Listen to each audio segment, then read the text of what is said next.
Good evening, everyone. Buenas noches. For those of you who are joining the live stream that want to listen to our roundtable tonight in Spanish, we do have a conference call for interpretation.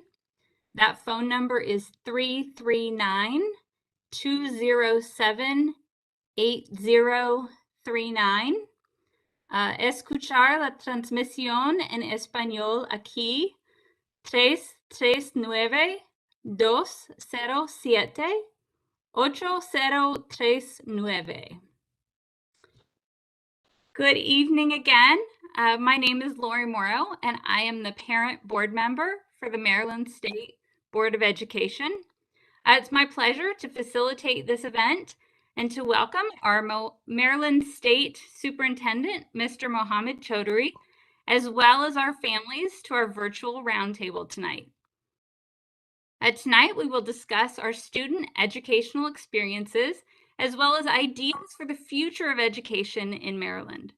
MSDE and the State Board of Education are developing a strategic plan for strengthening education across our state, using the blueprint for Maryland's future. We will also be using family feedback to guide our planning processes. Before we get started tonight, a few ground rules and housekeeping items. We are live streaming this roundtable via YouTube from 6 to 7:30 p.m. tonight. If you're viewing the live stream, you can use the chat on YouTube to ask questions and make comments throughout the evening. We hope to offer some time to answer some of the questions from live chat after we hear from our participants this evening. Any questions we will not be able to answer tonight, or if we run out of time, we will do our best to get those responses posted in a document in our YouTube video description as well. We are providing Spanish interpretation tonight again, so our participants and the public can listen in Spanish by calling 339-207-8039. And we'll also put that number on YouTube as well. We have many important topics to cover tonight and a limited amount of time for our participants to share. So we did have each of our family participants choose 2 to 3 topics that are most important to them, and we'll be calling on them individually to answer those questions and make sure everyone is able to share what they're most passionate about. As a reminder, we are live streaming and recording, so your participation tonight implies consent to be recorded. When you're not speaking, for our participants, please stay muted, and I will do my best to watch for raised hands as well. I'm also lucky to have a team of MSDE staff who are helping to run all this from behind the scenes. Feel free to use the chat function if we're running short on time and if any of our participants have additional comments that they would like to share. Joining us for our conversation tonight is Superintendent Choudhury, who will provide some opening remarks. Mr. Choudhury? Yes, thank you, Lori. You guys all can hear me fine? Yes, great. Parents, guardians, families, thank you so much for spending some time with Lori and I today. This is one of many more conversations with parents and families. I'm about 6 months into Maryland, and I'm still listening and learning. And so tonight is really about that. I really please feel comfortable to share your story, your experiences. My obsession is always going to be, right, how do I take what's working or what's not working and scale solutions across all of our schools for 900,000 students, along with all the regional diversity we have across Maryland, whether it be from the Eastern Shore to Western Maryland, down to the core to Southern Maryland. And so please tonight share, speak your truth, speak your experience, because in your truth is our solutions. I have the honor and the obligation and the pressure from my board to get this right. And so I'm looking forward to it. And so tonight is really about me listening and learning from you and your experiences. Be honest, about the things that are not working, the things that are working. The only thing I will say is I'm always going to want to learn about like what is working and what about it is working, so I can take that and bottle it up and scale it, right? And so I really appreciate our families coming today and spending time with us this evening. So with that, Lori, I'll have you take it away. Thank you, Superintendent. Now we'd like to move on to introducing the panelists that are joining us tonight. As a reminder for participants, please introduce yourself by stating your name, grade level of your students, and what school system you attend. To help protect our student and staff privacy, we're going to avoid mentioning specific school names. So I will go through my list. I'll start with Bonita.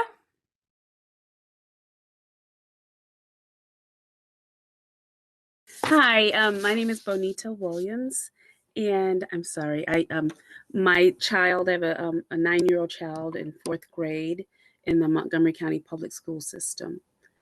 I'm sorry, I received a call that while you were saying that. Did I miss something else? I apologize. No, perfect. Okay. Perfect. Thanks. Thank you. Uh-huh. Next, I have Dejanay. Hi there, I'm Dejanay Boyd. I am a resource parent or foster parent in Baltimore City. I have a 15-year-old Spanish speaker who attends Baltimore City Public Schools, and she is in the 9th grade. Thank you. Next, I have Jody. Hi, my name is Jody Bortz, and I have a 5th grader and an 8th grader in Kent County Public Schools. Thank you. Joseph. Hi, good evening. My name is Joseph Cormier. I have a 3rd grader and a 7th grader on an IEP with Calvert County Public Schools. Thank you. Up next, I have Amy. Hi, my name is Amy Barley. I am a resource or foster parent with Baltimore City. I have a kindergartner, and she's attending Anne Arundel County Public Schools. Thank you. I have Edvin.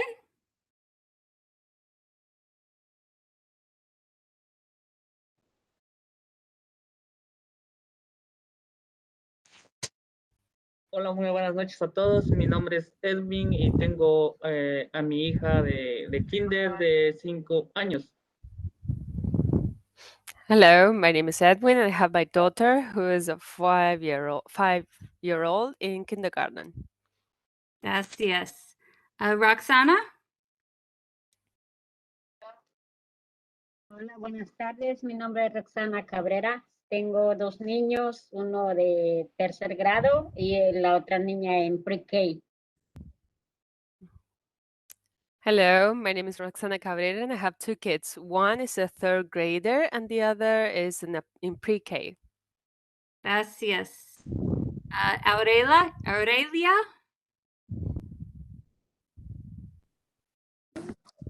Hola, buenas noches. Mi nombre es Aurelia Malváez.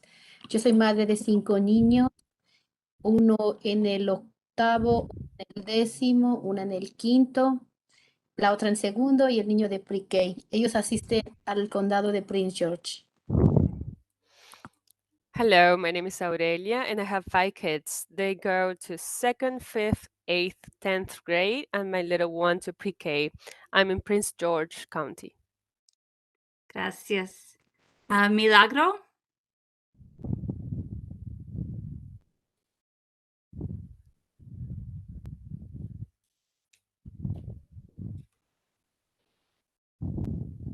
Buenas noches, mi nombre es Milagro Segovia y tengo también 2 hijos en las escuelas de Prince George, uno en el 7º y la otra en el 4º grado. Hello, my name is Milagro, and I also have 2 kids. One is a 7th grader, and the other a 4th grader in Prince George County. Gracias. Chiquita. My name is Chiquita. I have one 8th grader in Prince George's County Public Schools. Thank you. Patricia.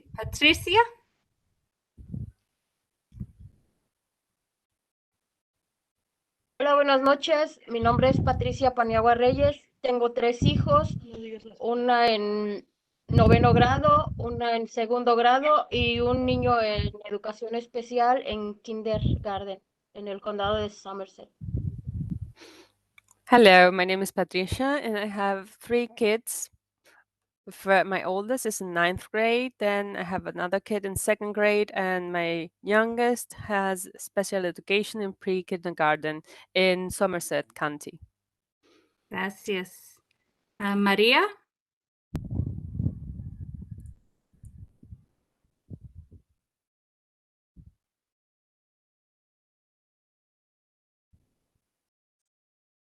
Lindsay, is Maria on here? Maria is not on yet. Okay. We'll move on to Zelda.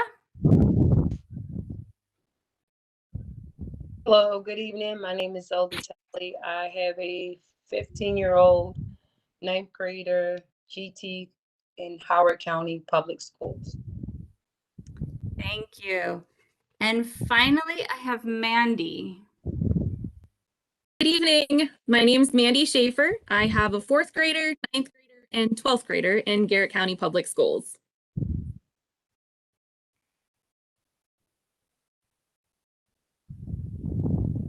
And still no Maria?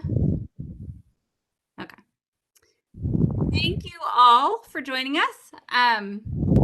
We are especially appreciative of having parents from across the state.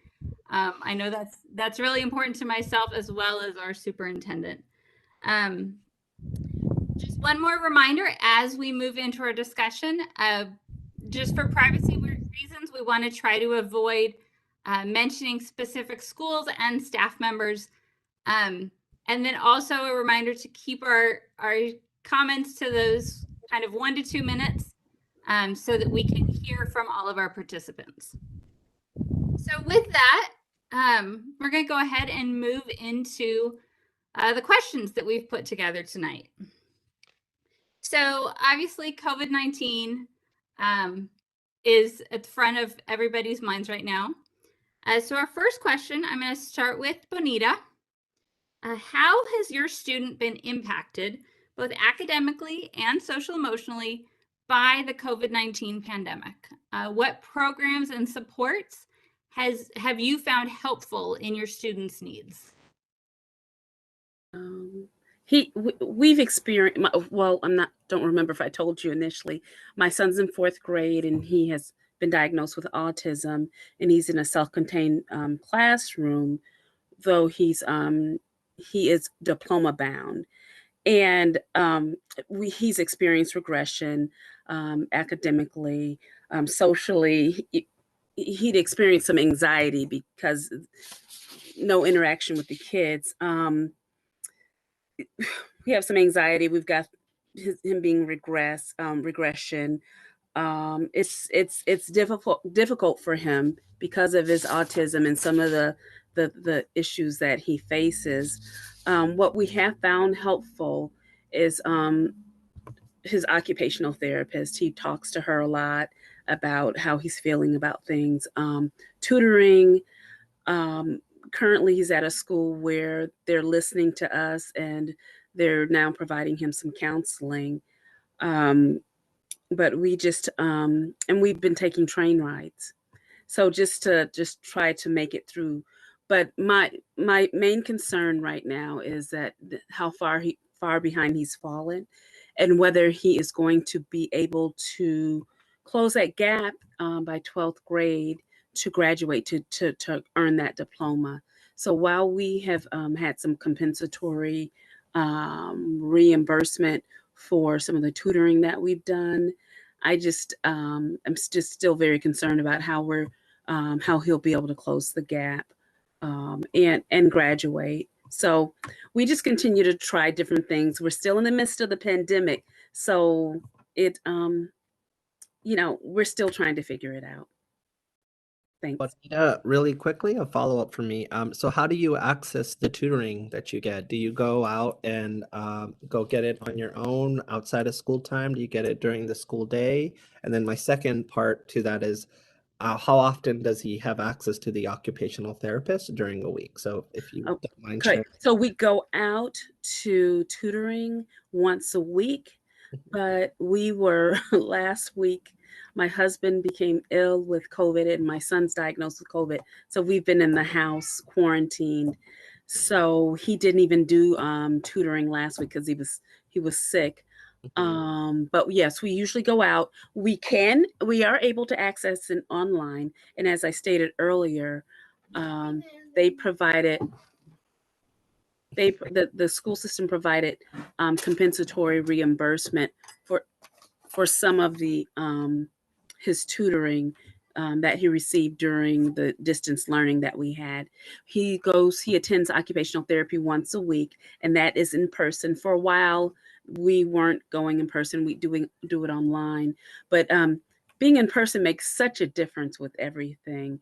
It just makes such a big difference. But when it's necessary to be virtual, that's when we do that. So that's it. That's it. I appreciate that. Thank you. Thanks. Thank you. Thank you so much for sharing. I know that the superintendent is probably frantically taking notes or has staff taking notes on all of these things that are being shared tonight. Up next, I have Joseph. Did you have some comments to share?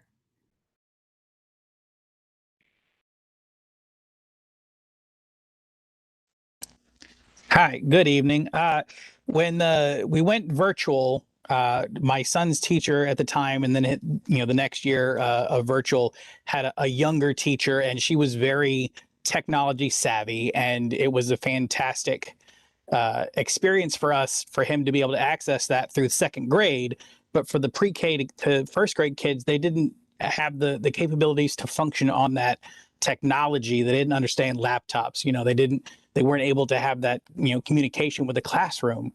And I don't want to make it an age issue, but it's definitely the training that could have happened didn't happen when the pandemic first started, and teachers had to spin this out of whole cloth in 2 weeks to throw it all together. So I can't say enough great things about the teachers and support staff who created this virtual program. And as we shifted back into in-person learning, when they front loaded the special education kids, I think that was key to getting those kids with the greatest need back in front of teachers first. Joseph, if you don't mind me asking, and no need to share if need be, when you were in virtual, did you guys have to make some personal shifts in work and family in order to make it work for you, or does it just work given the household scenario you have, if you don't mind me asking?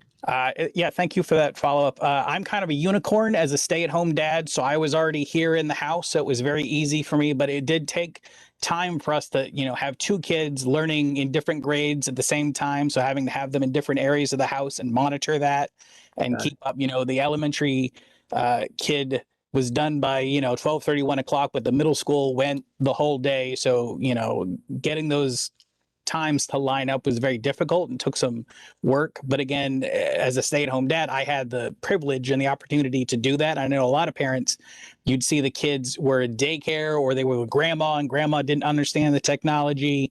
So it was a struggle to see kids struggling on the computer and not being able to reach out and help them. Got it. Thank you. Thank you for sharing that. So Jody, can you share some of these impacts in Kent County? Hi.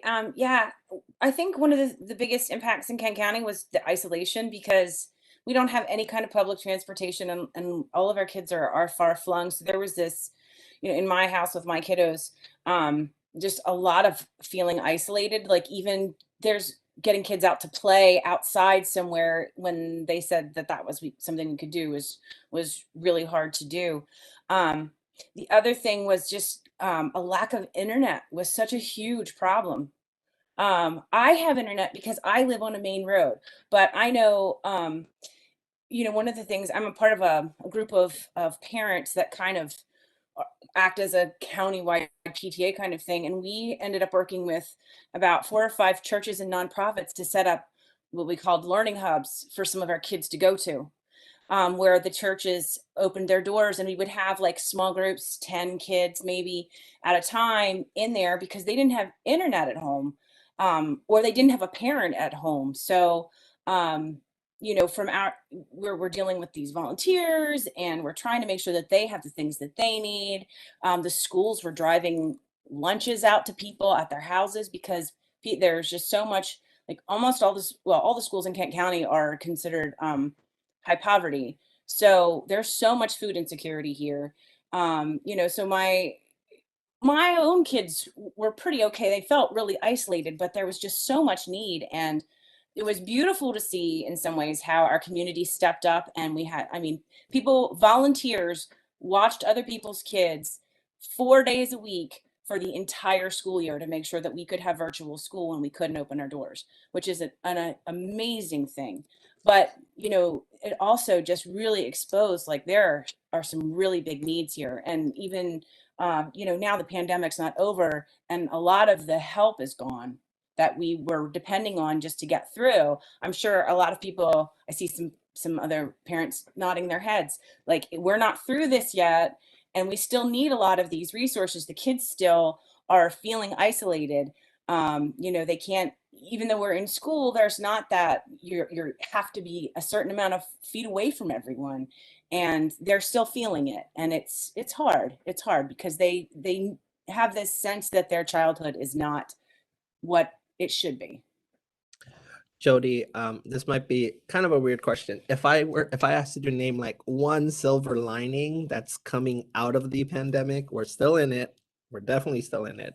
What would you say it is? I mean, but if there's one thing that we all should, like, it made you do either through, you know, just force of situation, what is one silver lining you would point to? I think I would definitely say that the community relationships that we were able to forge. I don't think people before realized what needs we had. And when people realized what needs we had in our community, people stepped up to help us. And we couldn't have done it without that. And I think that would be the one thing I would say. Got it. Thank you. So can we hear from Edvin next? And do you need me to repeat the question again?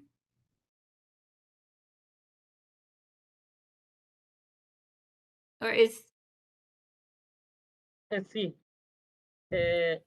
Yo creo que para mí como padre de una niña de 5 años en el grado de kinder, para ella el impacto académico pues fue demasiado porque ella estaba en una ilusión de ir a clases y aprender y luego alto y ya no más, y ella decía, ¿por qué no puedo ir a la escuela?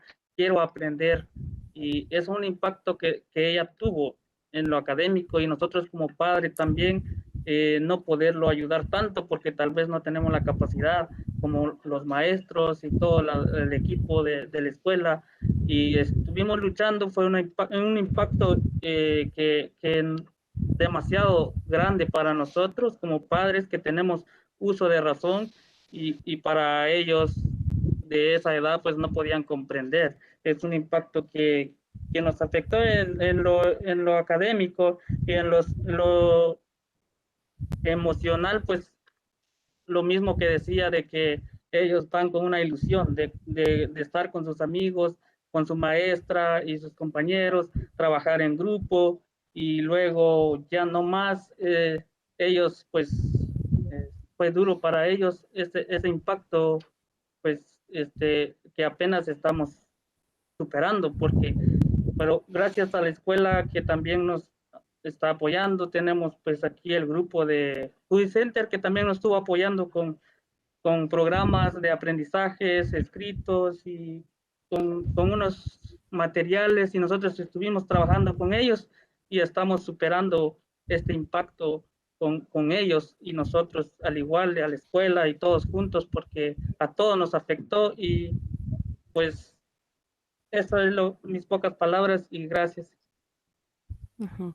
Well, I think as a 5-year-old dad, I think that all of us were shocked when the pandemic started and her academic impact was big. We noticed that it was serious. So suddenly she had a lot of expectations for that year as most 5-year-olds. She wanted to go to school, learn, and suddenly that stopped. So she was asking why? Why can I not go anymore? Why is this happening?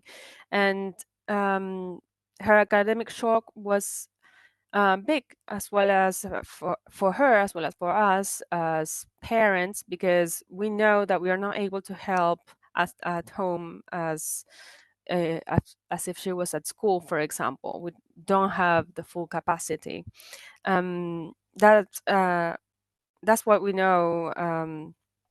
And we know about the extent of the pandemic, and she as well was very shocked, even though she cannot measure the impact of the society, the pandemic in the society.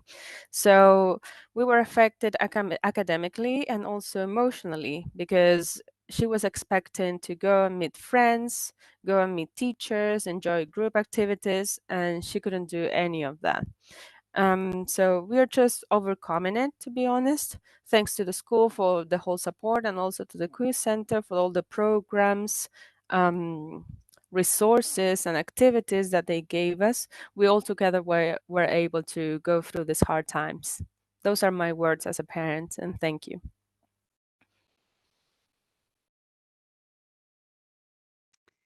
Gracias. Thank you for that information. Next, I'm going to move on to Mandy. Yes, thank you. So I'll probably just echo pretty much what everybody else is saying. We also had that impact both academically and emotionally. I think as far as academically, I don't think that we fully recovered from that.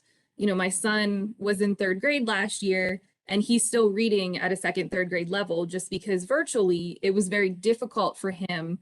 He's now in 4th grade, but it was very difficult for him to focus. I'm working from home during the pandemic, and it was hard for me to keep him on track with his schoolwork and not being distracted. And, you know, it was very difficult. And I've heard that, I'm also with a parent teacher group, and I've heard that kind of across the board. It's one of the concerns, are kids going to actually catch up soon? You know, what are we going to do to help our kids catch up? And in our school, they really do have good practices in place as far as intervention for reading and math and things like that. So we do have a solution. It's going to take time, I guess.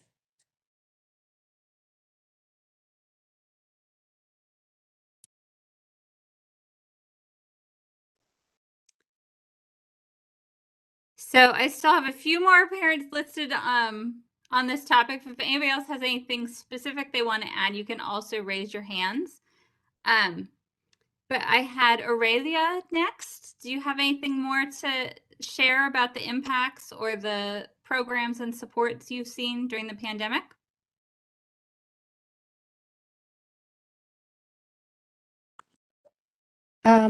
Sí, pues en mi caso, a 2 de mis hijos sí les afectó académicamente porque bajaron las notas considerablemente. Incluso uno de ellos estuvo a punto de perder el año y no lo podía creer porque él siempre estaba en honor roll y sí le afectó. Al otro le impactó estar encerrado, frustración, estrés, y pues la verdad sí fue un poco difícil. Ellos sufrieron mucho. En cuestión de recursos, pues ellos, bueno, a mí lo que me ayudaba fue las tarjetas del EBT y las despensas. Me llamaban de la escuela, del centro comunitario para decirme que había despensa, que iban a apoyarnos. Y la verdad sí nos apoyaron mucho. Incluso la Navidad pasada, la verdad me ayudaron mucho porque nos aportaron con regalos el 24 de diciembre y para verdad fue mucha ayuda. Well, regarding my 2 kids, the first one was immediately affected by the pandemic because his grades were much lower, considerably lower than before, and he almost lost a year even. And the other had high levels of anxiety and stress because he spent his whole days confined. So we honestly suffered a lot. Regarding resources, I felt very much in company with all the members of the community. I had EBT cards that were very useful, and we were always in communication with the school and also the community center, who would say that they would provide us with supplies, and they did. Even last Christmas, they gave us a nice gift that was very useful for us, and we will always be very grateful for that. Can you ask her what was the hardest thing of remote learning for her family? If she's doesn't mind sharing, what was the one single hardest thing she would share?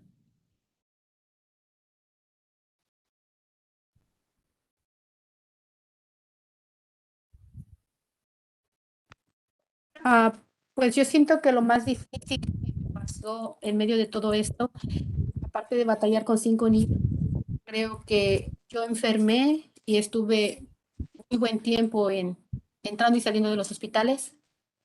Y con todo y todo no perdí la esperanza de que esto mejorara, porque yo luché por ellos mucho y he tratado de ser positiva con ellos. He tratado de apoyarlos y entenderlos, aunque no es fácil, sinceramente. Enfermarse en medio de la pandemia es muy feo porque a uno lo llevan al hospital y nadie puede entrar con uno a acompañarlo, ¿sí? Uno tiene que ser siempre. Pero ellos son mi motivación. Well, the hardest thing during this pandemic, besides having 2 kids, I would say that was getting ill in the middle of the pandemic. And during a good period of time, I was in and out from hospitals. But anyways, I tried not to lose hope with them, and I tried to always stay positive, understanding, and supportive towards them, even though I must say that it's not easy. It's not easy to be in the middle of a pandemic, ill, and trying to deal with 5 kids and try to contain them all. So it was very hard because, for example, I was inpatient in a hospital and I wasn't allowed to be accompanied by anyone. I was on my own completely for long periods of time. So it was really hard. Gracias, Aurelia. Gracias por todo lo que haces. And it is more than enough. I forgot how to say more than enough, but let her know that. But what she does is more than enough. So tell her thank you for sharing. Appreciate it. Thank you so much for sharing that story. So before I move on, I just want to put out one reminder. There's been a report that there is some background noise. So when you're not speaking, please remember to mute your microphones. So a couple more people on my list to talk about the pandemic and the effects on their county and their family. Up next, I have Patricia.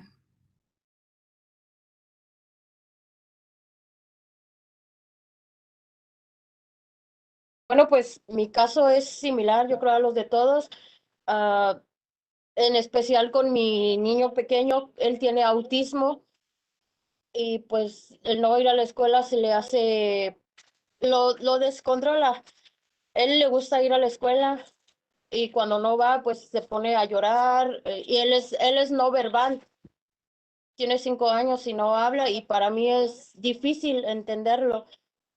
Para mi hija, la mayor, ella va a high school, ella es más fácil porque ella entiende muy bien la tecnología y cuando estuvieron en casa en tecnología, ella estaba bien. Sí es diferente porque sí bajaron sus grados un poco porque no es lo mismo que estar en persona, tanto académico como emocionalmente. Mi niña de segundo grado también aprendió bien, no fue difícil para ella en la computadora tampoco, pero pienso que sería mucho mejor en persona. Con el que sí fue más difícil fue con mi niño por su condición de autismo. Lo que me gustaría ahí es que la escuela como que tuviera más apoyo hacia los padres con niños con alguna condición, como ahí dándonos consejos, tips o algo de cómo sobrellevar. Él tenía terapia de lenguaje, terapia ocupacional, terapia académica, pero por lo de la pandemia ya no pudo ser.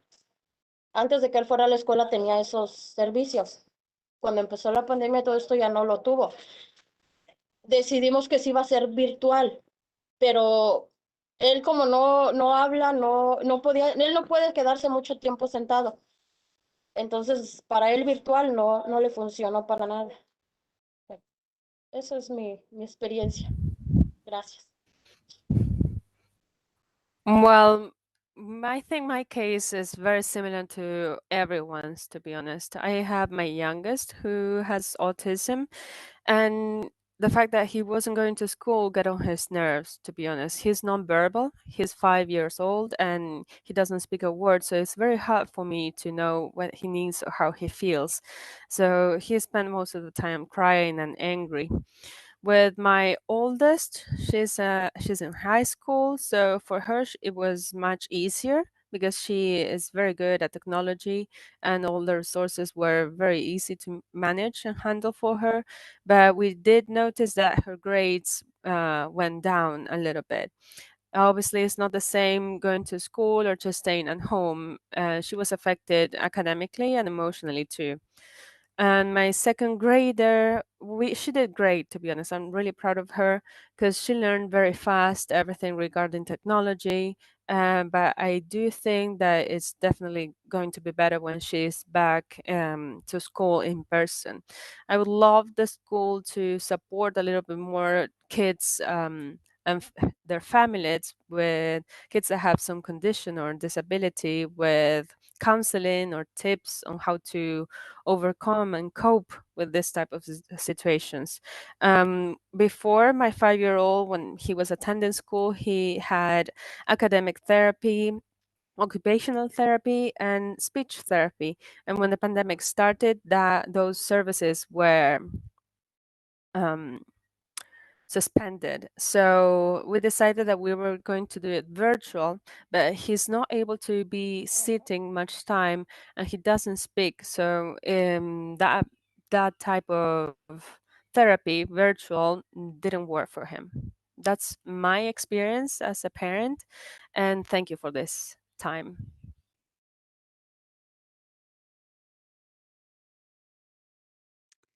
Thank you again for sharing. So I'm going to move on to Zelda. What experiences or supports and programs did you experience during the pandemic? So the supports that I experienced academically were some of the teachers. My son is in some gifted and talented classes, and that was really a struggle because he needs the hands-on experience. He needs to be in the classroom. So you have him coming from a 7th grade to a 9th grade jump and missing out on that 8th grade sector of just the maturity. And now he's going into high school. The teachers and how they were proactive academically, they would list their work on their Google Duo, which was a great benefit. And sometimes it would be a week in advance. The impact that I would see academically is how they graded. And I guess based on the virtual, when grades are put in, if they need like a do-over or things like that, they didn't have ample enough time to, look at some of the stuff that they needed to go over. Also, in the gifted and talented classes, there's not quite a lot of students that look like him. So he felt isolated. So he felt like, how do I survive in this class, actually coming from, again, 7th to 9th grade? So a little more resources for those children. The way we benefit, again, teachers did their very best with listing different ways, listing different work for those children in that sector, in my opinion. I think that really worked and helped out for the children. Zelda, I have a question for you on the grading front, because you hit upon that. Do you think there should have been more grace shown towards how students were graded during the whole virtual period, or just in general? Like, should that work be allowed to be made up, or did your school allow that? Or because I got the sense is like they didn't have that time to make it up. So, but do you think there should have been more grace around that for families and students? I do believe because it's a big adjustment for everyone. So what I noticed in his school, so let's say they had an assignment to be turned in and it's virtual and they give them a time frame, it's like 7:59 at January 10th. So if they didn't get it in, but it's already going to generate a 0 maybe. But when the child does the do-over, they can't get it in that time frame. So when I've seen it where teachers wait until like progress reports are coming out and they're looking over their grades, whereas though this kid has done the work and now it has impacted. Does that make sense? Yeah, yeah, it does. Were the grading, did you find the grading expectations for your the different teachers that he had pretty similar, or did they were they all over the place? Pretty similar. They were Okay, pretty, that's yes. great. Yes. Thank you for sharing. You're welcome. You're welcome. Okay, I have one last parent on this question about the pandemic and the impacts that we've seen. Is Milagro online? Would you like to share? I see her.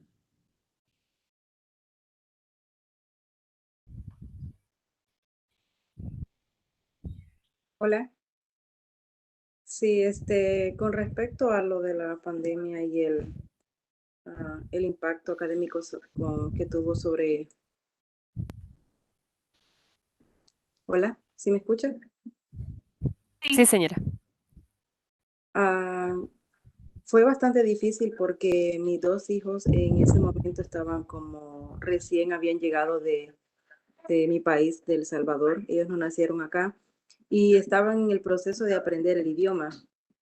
Entonces, como que hubo más el retraso en aprender el inglés y fuera de eso, la complicación para poderse conectar en las clases y aprender prácticamente todos en la casa cómo usar una computadora porque no teníamos ese conocimiento. Fuera de eso, las calificaciones bajaron, las dificultades siempre para enlazar las clases. Lo que sí puedo reconocer es el extra esfuerzo que hicieron los maestros para poder ayudarnos a tal vez tratar de ayudarnos cómo revisar las tareas que les dejaban. Y bueno, lo que sí me hubiese gustado es que hubiera habido como un tipo de apoyo, como un programa para los padres, por ejemplo, para enseñarles cómo usar una computadora, lo más básico que era de los programas que ellos estaban usando y pues realmente a los niños pequeños pues no lo sabían y habíamos muchos padres, incluyéndome, que no sabíamos cómo ayudar a nuestros hijos en ese sistema. Y eso es mi opinión. Well, about the pandemic and the academic impact that it had on our kids, we also have to say that it was very hard for us and our two sons. By that time, they had just come back from El Salvador and they were born here, but they were in the process of learning the language too. So there was, with the pandemic, there was a delay not only in their academic content, but also in a delay in learning English to keep going from there, and language, and also we had to learn everything basically from scratch, academic content, the language, and also how to use a computer, because we didn't have that knowledge before. So it was a constant struggle, how to use the computer, how to enter the meeting, how to submit homework, how to use the platforms. So I really appreciate the extra help we received from the teachers in, for example, checking homework or double checking my kids' work. I would have loved to have a little more support for parents regarding a program or a training session on how to use a basic computer IT knowledge and how to use the platforms, at least the basics, because my kids are still little. They don't have the faintest idea on how to use that. And us as a parent, we couldn't help. So that was my position when the pandemic started. Again, thank you all for sharing these experiences that you've had across the state. I think we can recognize that there are some things that have definitely been felt by parents in every county. We're all seeing a lot of similar challenges in helping our kids and finding the resources and the programs that we need through our schools. So again, thank you for that. Moving on to our next question. So mental health obviously has been an issue during the pandemic, but it's actually something that was an issue for many of our families and many of our students even before the pandemic. So it's really been brought to light. What mental health supports are available to you through your local school? What things are working well? And what would you actually like to see our schools and our school systems do better as we move into that? So I'm going to start that question with Chiquita. Would you like to start us off with our topic of mental health? Sure. What mental health programs are they doing? It was kind of hard. So kind of like all the other parents, you know, I had a shared co-parenting relationship with my ex-husband, and the pandemic happened in March 2020. May 1st of 2020, my ex-husband died and my son was with him. He was 12. So he died in the middle of virtual learning with his father. And I'm like, are you kidding me? So now I'm instantly a complete single parent. And I'm like trying to navigate through a pandemic that my child is grieving. The school was very understanding. I sent an email to the principal, all the teachers, like, I just need a couple of weeks. Just give me a couple of weeks to, you know, the principal was really good because my son, he's academically gifted. So they were willing to excuse him for the remainder of the school year because it had happened in May and they were just doing pass and fail in Prince George's County. But I told her, no, we needed to continue because I needed him to know that death is a tragedy, but we had to move forward, that our lives couldn't stop. So they gave us the time, but there were really no programs to help children deal. You know, my son was one of many children coming back into the school year who, you know, my son's father had a heart attack, but kids lost their parents in a pandemic. They lost their grandparents, their aunts, the people who were close to them. And there was no real support. I was very fortunate to secure therapy outside for my child virtually, which helped. But being in school was not being in school was harder. So his school really couldn't help him. The counselors were really good. They wanted to talk to him. They reached out to me and said, I really want to have a conversation with him, but it was too soon. And he didn't want to talk about his dad. It was too soon. Whereas had he been in the school building, they would have picked up on those verbal cues and they would have been like, just come talk to me during lunch, or can I see your son? Can you have him come by and visit me? Where it would have been less informal and just trying to see how he was doing mentally. So I think that it kind of put everybody in that situation where I don't think the schools were ready to handle death on the magnitude they had to deal with it at that level for the counseling and the support system. And I think we were all just kind of like shocked. And I'm like, okay.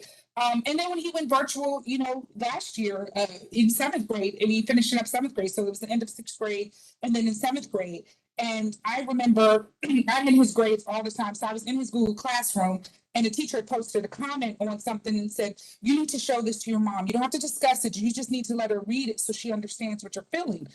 And I read it and I'm like, and you could tell that my son was truly depressed. And I was just like, oh my God, this is crazy. So when I was talking to the principal, I said to him, I said, you know, I'm not going to get the teacher in trouble because she's an amazing teacher. I have a lot of respect for her. I said, but that was the teachable moment for an educator. I said, she could have reached out to the counselor and said, his dad died last year. This is what he wrote. He's suffering. We got to get some resources. Let's talk to his mom and ask him, can we do something? Find out what's going on with him. And I told him, and he he accepted it. He said, "You're absolutely right. It is a teachable moment." And I'm happy you brought it to me because it's a way for me to talk to my staff about that. Missing those signs that children write in papers that they're hurting and the parents may not know. And like I said, I just happened to be in his Google Classroom when I saw it. This year, they got mental health resources, so there's an outside company. There's not so much as what they're trying to do. I think they're really trying to get those that are on the cusp, but I've been fortunate enough to try to work with them to get therapy for the parents. Like I need not sessions, not therapy. I need sessions for the parents. And I said to the school, I said, as a county, no one said anything about the school shooting in Michigan. No one. I said, do you know what my son, we were Thanksgiving, we were away. And my son said, "This is why I don't want to go to high school. I don't want to get shot." My baby said that. This is after losing his dad. How does the school help him, or the state help him to know you're going to go to school and you won't die? This is a safe space. We got you. We're gonna protect you when you walk in our doors. And there is none of that. And so, I told the principal, I said, we have to help these. As parents, I don't have all the answers. What do we do? Can this resource that the school has been given help the parents to recognize signs of depression that we just don't know? Because we don't know what's going on. We just think it's normal behavior. Is my child supposed to be moody? Well, they're a teenager. People tell me they are. I only have one. I'm reading everything. Kids are moody. But when is moody depression? And when should we be concerned? So the school this year has taken a very proactive approach, and I've been kind of very vocal about it with doing that and telling them. But I definitely think we need more resources. I mean, you give one mental health day a semester, which I guess is 2 a year. That is not enough for children in a pandemic, and they're struggling. And so I think that they're trying, and I'm thankful that we're able to do this and bring the resources and tips and techniques. But it was very hard to nurture my child's mental health in this pandemic with so much loss surrounding us. Keitha, I gotta ask you, what do you think? What would be how would more resources look like in a school system in your school? Like, what is one thing? I'm sure you could let me know multiple things, but just one thing in terms of more resources. And absolutely, very real. I mean, it is estimated like 140,000 students across the country may have lost a parent or a grandparent or a caregiver due to COVID-19. And it disproportionately impacted communities that were historically already lacked access to quality healthcare and housing and everything else. I mean, it's a study that came out, and they're real. And here we are in a room with someone who has a child who has experienced loss. So what would more resources look like in a tangible sense? I just would be interested in hearing like one or two things so I can. So I would tell you this is, and so I work in healthcare. I mean, in HR. So I do benefits. That is my profession. And I was talking to a provider, a health company, and they said, we have put together a proposal for your school district. We want to access therapy, mental health benefits for the students. With that is what it looks like. You don't have enough mental health providers in the schools. You don't. You're going to have to get contracts with health insurance companies to give families access to mental health care. These kids have to feel safe. My child can do great in school, but if his mind is faltering and I get him through school and then he goes away to college and commits suicide because there were so many signs and so many misses, where have we failed? I always look at it as 3. So I definitely think access with local health insurance companies to be able to deliver virtual mental health care for students, because there are not enough counselors and resources in the school. My son's school has I think 650 students from K through 8, and there are 2 counselors. There's no way. There is just no way you can reach all of those students and provide the kind of care they need. So being able to have those corporate partnerships with the medical providers who want to help our children, I think is a good use of tax dollars. And that is something that I'm an advocate for, mental health for the children. Got it. I heard loud and clear partnership. Yeah. Because I don't know how you can teach in a pandemic. I felt bad for the teachers. I was like, you have children and you got to teach kids. Like, how do you do it all? So everybody needs somebody to talk to where you're like, I'm not losing my mind. I appreciate that. And I just so you know, it is it will be an obsession of mine on how to think about how we redesign our K-12 system so it is a process all throughout their schooling experience where we can identify and intervene and support students who are going through such thing. It's not going to happen through a one-off mental health day. I absolutely agree with that. It's not going to happen like, you know, during the mental health month, awareness month either. Like that, no, every day is an awareness month, frankly. And so, but it's how do we make that systemic and how we do that. And what I'm hearing you is like, schools can't do it alone. Like you got to get smart about partnerships as well, but we got to also make sure there aren't ridiculous barriers in place that keep schools being able to do strong partnerships like that. So thank you. Absolutely. Thank you. Thank you so much for sharing that. And I echo all of the superintendent's concerns. You are absolutely right that there is a collective grief that families are dealing with. And there's a lot, and we need to find ways in our communities to find that support as well. So on that same topic, moving on to Dejanay, what would you like to share about mental health? Hi there. So I am a resource parent or a foster parent to a 9th grader. She is a Spanish speaker, and she also was pregnant up until 3 weeks ago. So we have a 3-week-old here with us. And so you can't imagine what it's like going to a new school, 7-8 months pregnant, and having no adults in your school speak your language except for the janitor. And so, and this is a school with 2,000 students. And so to find her classes or to find the guidance counselor's office, she had to find the janitor for 2 weeks because she was not approved to have a cell phone just yet. And so you can imagine what that felt like, right? That and foster care alone is a traumatic experience. It doesn't matter why you're in foster care, that's trauma, period, full stop. So to even get to your guidance counselor, it's isolating because now I have to find someone who speaks my language and ask, hey, where's this class from at, right? And so for us, we haven't had the best experience finding mental health support for our student, especially because she is a Spanish speaker and she does not speak English just yet. Our guidance counselor, the best person that exists in that entire school, got her number, it's saved, it's on speed dial, but she doesn't speak Spanish. And so when we've asked for resources, there are none. She's not able to give us any mental health resources.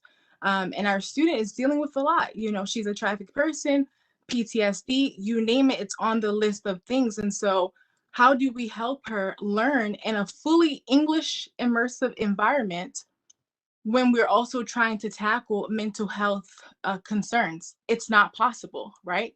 And so it took us 5 months to get a mental health supports in place. We have a therapist, we have a psych eval. But when we did have a mental health crisis, what just happened 2 weeks ago, who did the therapist call? She called the police. She called the police on our student. And so the police ended up taking us to the hospital, which is further traumatizing. But this entire experience just made me realize it's not just that we need more therapists, and we do. Our kids do need more people to speak with, and they do need to feel safe. But also every single touch point, every single person who comes into contact with our student needs to know how to handle them with care, right? Because it's not fair that the therapist is calling the cops. And it's not fair that the cops is telling my student about his auntie and how she was also a little bit crazy. What? Right? And it's also not fair that her teacher accidentally announced to the entire classroom that she was pregnant, which caused her to spend the day in the bathroom, right? And so it's kind of setting up these resources so that all of the adults in our children's lives are aware of what it means to care for them in the most conscious way, so that they feel seen, they feel heard, and so that we all understand the signs. It's not just getting the therapy in place, and that is very important. We all need, after this pandemic, we all need therapy, full stop, period. We all need it, and I hope we all have it. But also, what does it look like for every single person in the school system that comes into contact with our children to know the signs, to know how to speak with them, and to get them the help and the care that they need, so that we're dealing with them with the care that they need, like that we're dealing with the whole child, not just the guidance counselor, the one guidance counselor for all of the ninth graders in a school that has 2,000 children. And so that has been our experience. It's been a very traumatic experience. She's a resilient child, but she shouldn't have to be, because she's just 15. And so it's been infuriating, as you can imagine. But here we are.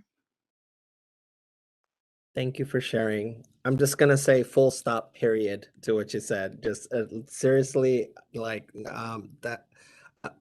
Where I'm just most bothered by is that she would have to navigate finding someone.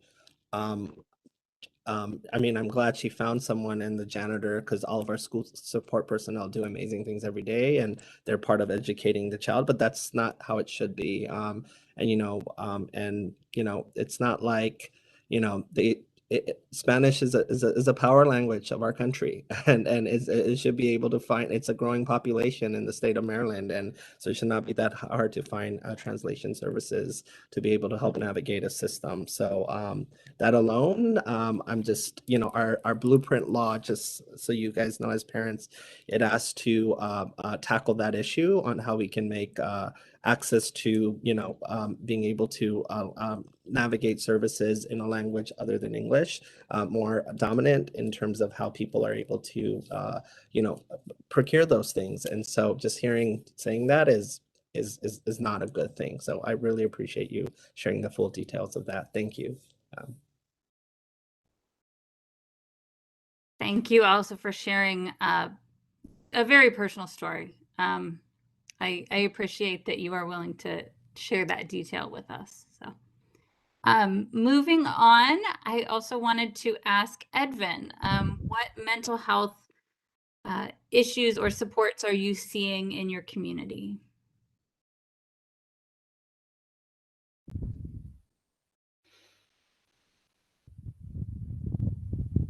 Hola de nuevo. Pues al respecto de este tema de la salud mental, yo creo que es muy importante en las escuelas, tanto a los padres como a los niños, porque nosotros como padres también a veces tenemos problemas de que podemos transmitir a nuestros hijos, y pues y en las escuelas que también ellos creo que carecen de programas específicamente para eso. A veces nosotros como hispanos también necesitamos programas que pues nos apoyen con esa salud primero a nosotros como padres, transmitir a los hijos, y en las escuelas ayudar a los niños. Yo creo que también podemos avanzar un poco y notar algunos problemas de la salud mental en tantas personas. Yo diría que también como nosotros como padres, porque a veces nosotros necesitamos ayuda, porque necesitamos algo y nunca encontramos apoyo, como decía alguien, que en el idioma español nosotros pues, nos enloquecemos en conseguir apoyo, sea para nuestros hijos, y pues venimos aquí a la escuela y a pedir apoyo, que a veces nosotros no tenemos la capacidad de comprender a nuestros hijos, como también tal vez las escuelas necesitan más programas para apoyarnos a nosotros primero como papás y también a los niños. Y pues yo específicamente no diría tengo algún un problema de la salud mental, pero no lo sé, pues no sabemos, hay muchos puntos en donde nosotros podemos fallar, y pues que hubiese programas que pues no, nos haga ver tantas cosas que nosotros tal vez fallamos como papás, y tal vez pues vamos dañando la salud mental, o algo que pues yo no sé exactamente, porque yo soy apenas diría nuevo ser papá. Mi hija, tengo una hija nada más de 5 años y necesito apoyo, cómo educarla, cómo enseñarla para que se porte bien en la escuela. Y yo creo que también, yo diría que también como solicitando que hubiera programas que también nos ayude a nosotros. Y yo creo que solo es mis pocas palabras. Gracias. Hello again, everyone. About mental health, I think this is very important at school as well as at home, and for kids and also for parents. As a parent, I don't know if sometimes we very likely go through some issues, and sometimes we transmit that to our kids. So I don't think a school has support for that at all. And as someone else mentioned before, us as Hispanic families, we have a lot of problems finding support and finding services that we can understand or that we can access due to the language barrier. So mental health are now more notorious because of the pandemic. It's a topic that is more widely spoken about now, but still, we cannot find help in Spanish, and it's getting very hard. It's finding support and providing support in Spanish for families is getting very slow. It's not going fast. So that's why sometimes we go to school to ask for help, and we know that sometimes school cannot provide with that type of resources or that type of health. So I would like to have at least one program or one session at least of guidance or counseling to make us aware about what mental health involves and what is mental health, because sometimes maybe we are undergoing some problems and we are not aware of that, and we transmit that to our kids unconsciously. So I would like to I would like our community as a whole to be more conscious about mental health and speak more widely and more openly about it. So if we had a program like that, for example, we could realize when are we having problems, or when are we not finding our way through our issues, and that way we can overcome it as a whole, as a family and as a community. But we are still struggling even finding that type of health. So we're kind of a little bit too far to overcome this problem. So I'm new to being a dad. I just have my girl and she's a 5-year-old. So I still have a lot to learn, and it would be wonderful to have that type of support from school. Tell Edvin I will be having my first baby girl in February, so I will be very new to being a dad. So he's gonna have to give me some help and tips as well, because he's definitely more seasoned than I am already. So, and I'm very nervous as well. So I appreciate him sharing that. Thank you all. So I know that we are already at 7:09 and we're a little behind. So I'm going to remind everybody to try to keep our responses brief so that we can try to fit as many questions and responses in our next 20 minutes. So I'm going to move on to our next question. Based on the grade level of your student, do you feel like your students' experiences in school are preparing them for college or career? Or specifically for our younger students, are they developing the reading and writing skills that they will need in the future? So I'm going to go to Joseph for that question.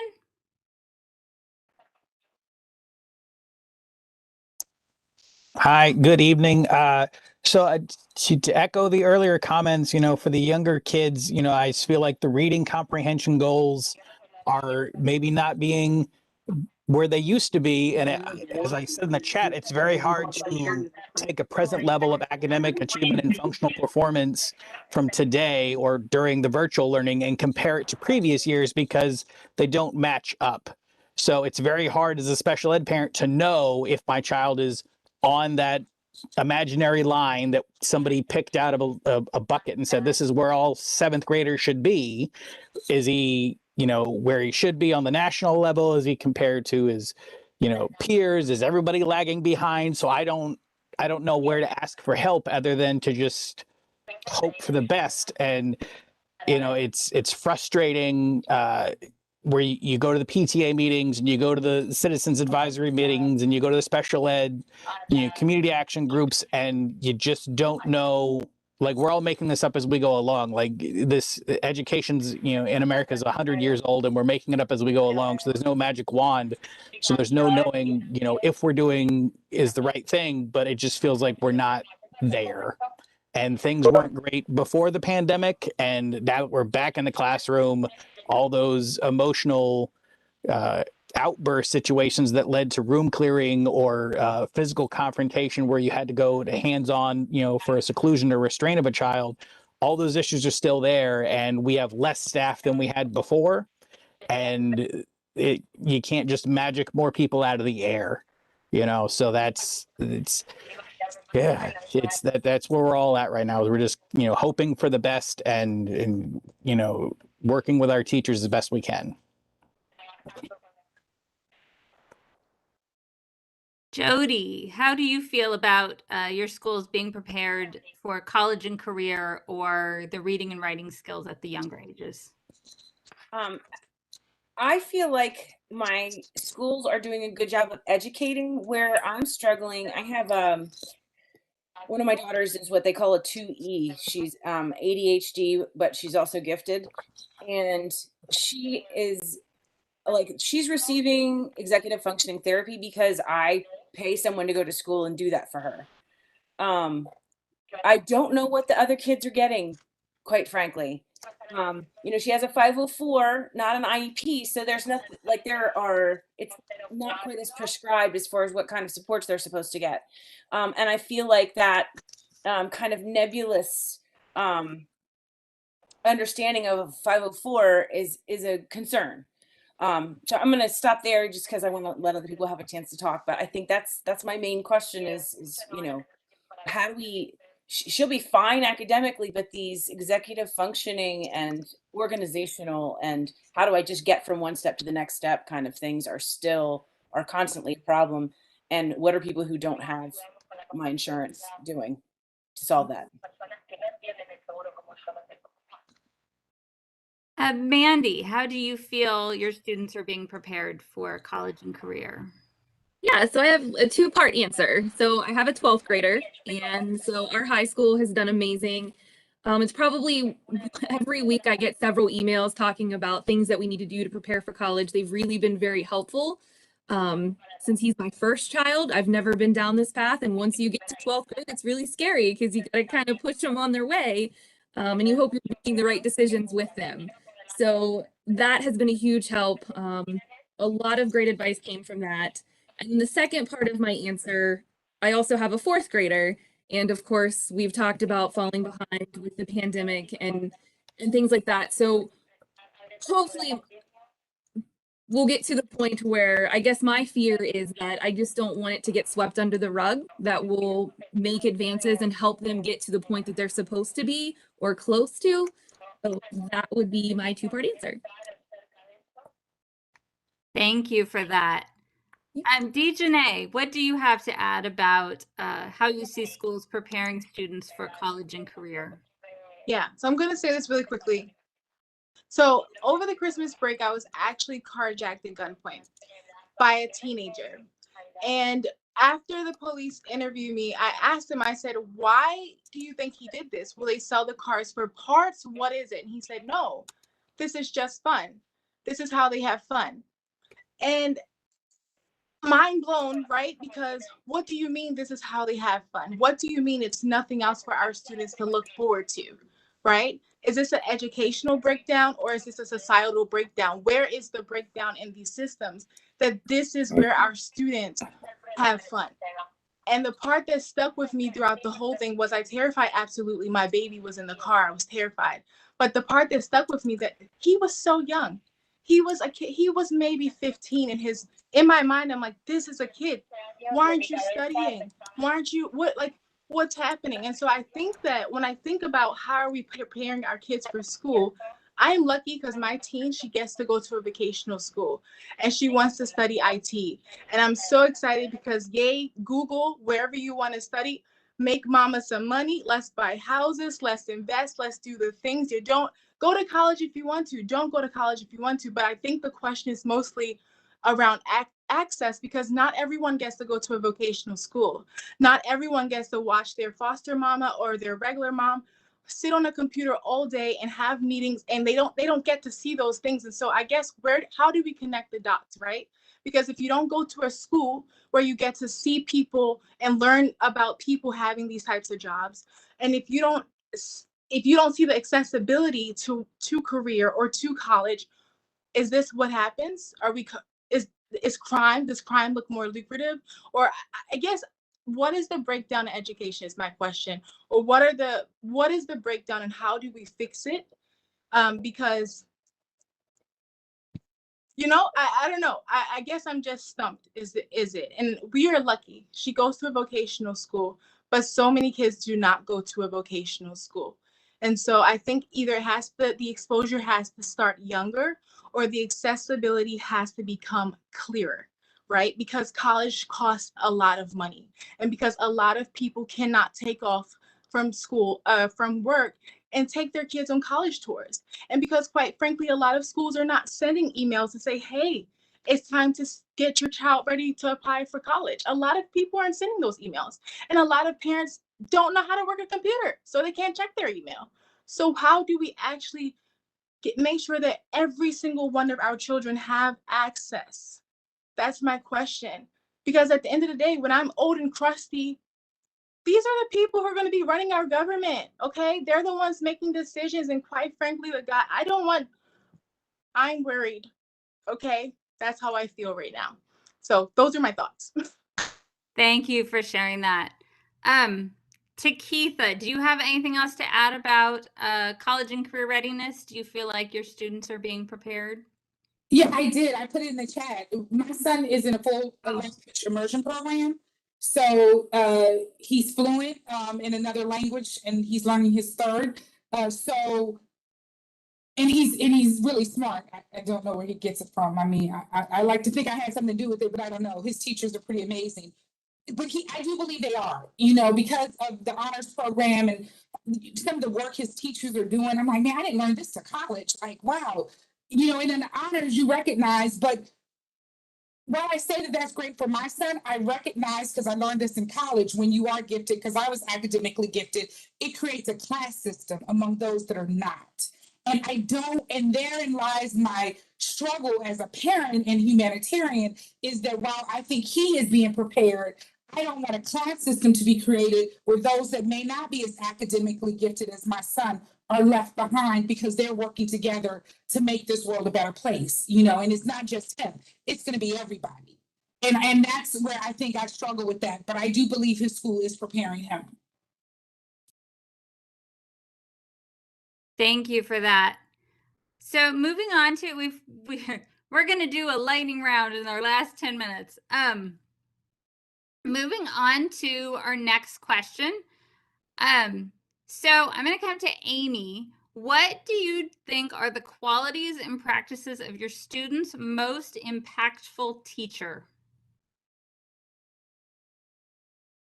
Hi, everybody. So, oh gosh, this is a tough one because, like I said before, I am a foster parent or resource parent with Baltimore City. So when I first got custody of my student, she was already really far behind in her reading and writing abilities.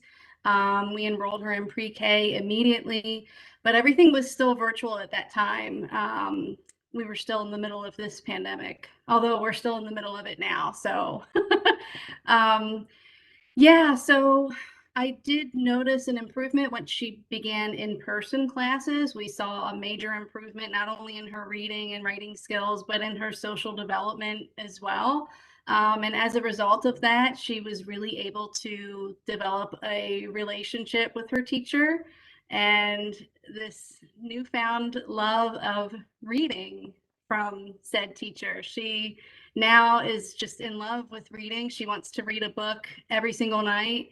And kudos to this teacher. Her current teacher has really helped her develop this love for reading, and that's been through like a variety of gamification techniques. That's what's helped motivate her. So I would say her current teacher has been the most impactful. Thank you for sharing that. It's great to hear some of the things that our teachers are really doing to try to connect, even in these very challenging times. And kudos to all of the teachers and the staff who are really putting in this effort. So, Roxana, the same question. What are the qualities and practices of your students' most impactful teacher?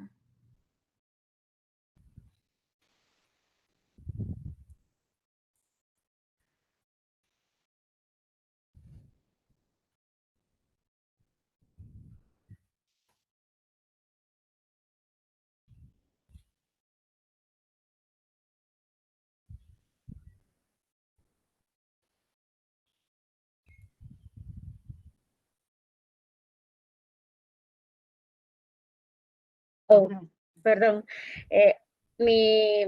La profesora de mi hijo decía que el año pasado, cuando estuvo todo eso de la pandemia, que me ayudó bastante mucho fue con mi niño de tercer grado, que, bueno, ahorita está en tercero, el año pasado estaba en segundo, que él se atrasó demasiado en ese tiempo de la pandemia, y ya ella buscó cómo, porque pues yo no hablo inglés, ella tampoco habla español, y entonces ella buscó una aplicación para comunicarse conmigo directamente porque mi niño estaba súper atrasado, ya él no ponía atención en la computadora. Entonces, eso para mí fue mucha ayuda, que ella tratara de hablarme en español, tratara de buscar como una página de traductor. Entonces, a través de eso ella se comunicaba conmigo.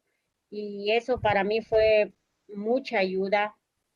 Y ahorita mi niño está más avanzado, ya pasó a tercer grado, él es ahorita que pasó todo eso, que volvieron a la escuela, él se puso bien activo, que la maestra lo ha apoyado y le dice que es un niño muy inteligente, es muy bueno en las matemáticas, que lleva el primer grado ahorita de matemáticas.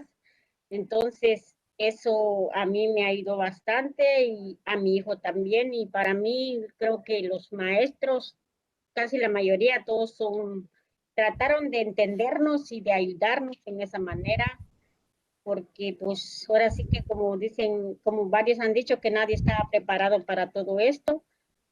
Y yo pienso que también apoyo para los maestros y en las cosas, maestros bilingües, para nosotros sería muy importante, para nosotros los padres que no hablamos inglés, no hablamos los dos idiomas, yo pienso que un apoyo para nosotros estaría bien, tener más maestros bilingües y enseñar como las dos lenguas a los niños también, eso sería bueno.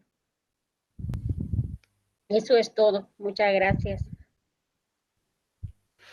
Well, and from my point of view, I have to really highlight the help I received from the teacher, from my third grader teacher last year. My kid was in second grade before, and now he's on third grade. But last year he fell behind so much when the pandemic started. I don't speak a word of English, and his teacher doesn't speak a word of Spanish. And my kid was falling behind more and more. He wouldn't pay attention anymore to the lessons because he wasn't engaged.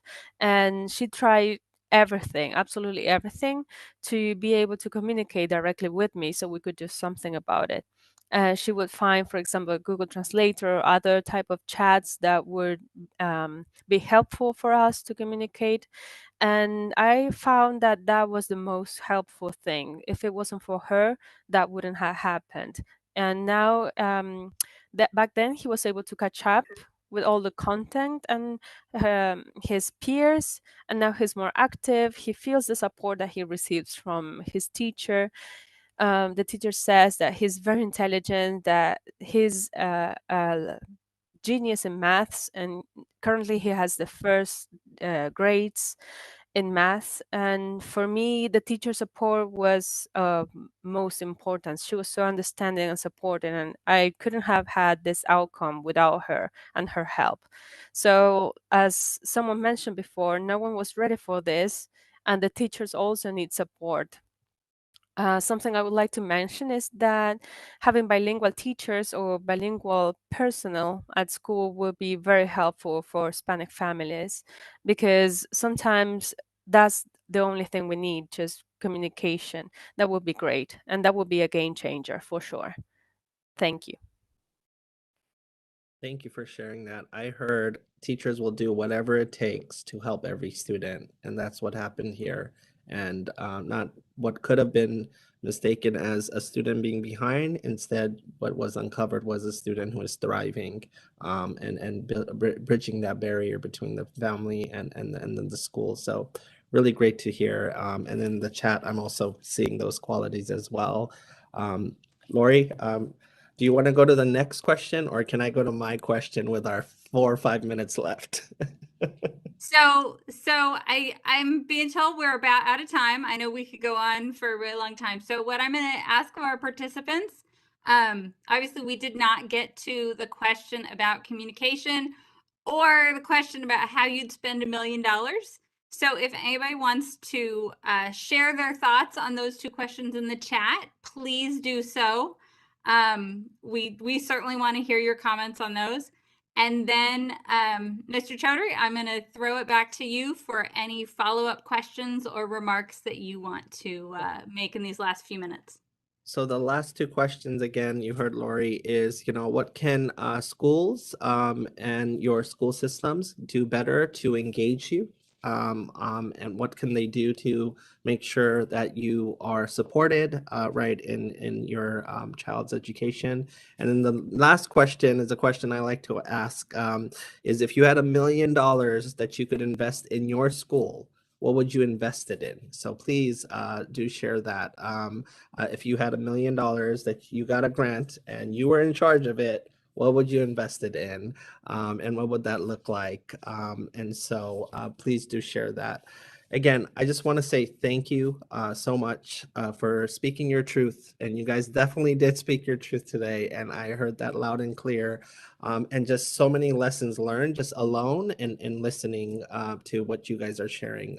You are going to help us become better. And this is one of many more conversations. Please, the next roundtable we put together, I want you to pass it on to another parent, and let's keep sharing them. I plan to also, as soon as we get through this phase of the pandemic, to also come and also have focus groups just within your region as well, and to learn more. And what we heard is just, we shouldn't have to be resilient in order to navigate the pandemic. But, resiliency is definitely a word that comes out loud and clear, but we shouldn't have to be. We should have systems in place to be able to support our families. But also, what I heard from you guys is, you guys your schools are figuring it out. They're figuring out as they go. They're stepping up. They're doing great things. Your teachers are figuring it out.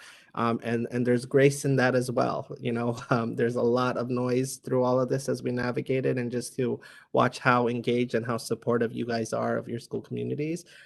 They must be doing great things. And as they continue to navigate the pandemic and this unprecedented time in our history. So thank you so much. I really appreciate it. And I'm looking forward to going back and hearing the recording as well and taking copious notes on what I missed. Lori, you can get the last word. Thank you. So first of all, I want to thank our parents. Gracias a todos for joining us tonight. Thank you to the MSDE staff who are working behind the scenes, make this happen. And thank you to our interpreters as well, because obviously we could not have done this without them. Again, as Superintendent Choudhury said, this is just the first of our parent roundtables, and we want to make sure that we are really increasing engagement across the state. So hopefully, as we work some of these processes out, we will be sharing additional opportunities to do so. Unfortunately, we didn't get to our YouTube comments and questions tonight, but we will take a look at all of those and do our best to post responses to those as well on our YouTube video. Thank you all. Thank you for being here tonight and for sharing some of your stories so that we can all kind of make a difference in education across Maryland and use the blueprint, use our strategic planning to improve schools across the state and make sure that all of our students have what they need. So thank you all for joining us tonight. Thank you. Thank you. Thank you. Good evening. Thank you. Good night. Yeah.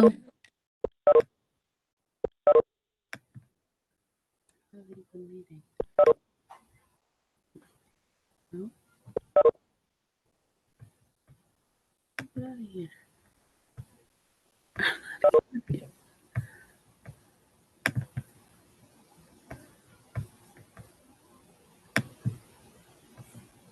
Okay. No, get out of here.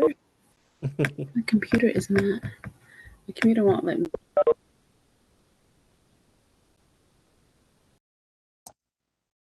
Thank you for